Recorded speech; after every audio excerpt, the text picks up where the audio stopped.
I am cleaning my mass airflow sensor. It would be the same process to replace it, and it starts by disconnecting the wiring harness. This is a simple pinch and pull fitting. You just squeeze the tab down and pull it off.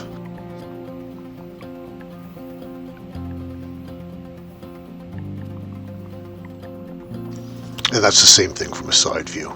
These can be a little bit difficult, and you might have to wiggle a little bit to get it to let go. You can see the two little nubs there that it grabs onto.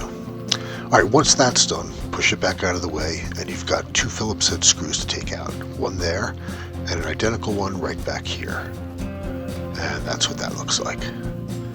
So, lefty-loosey times 2.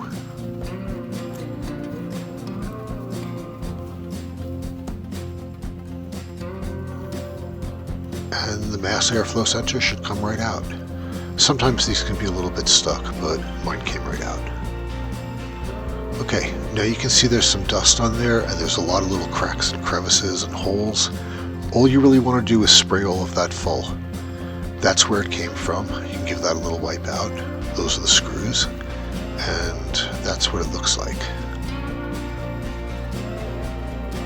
So to clean it, this is super easy. You just use mass airflow sensor cleaner. Don't use anything else. It's a sensitive electronic item.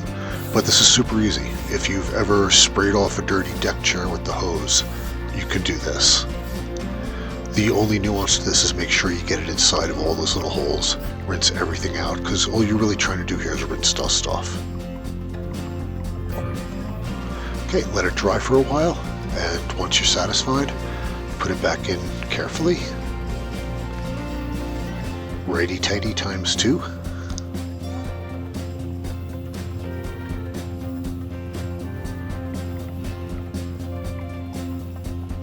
And put the connector back on and make sure you hear the click.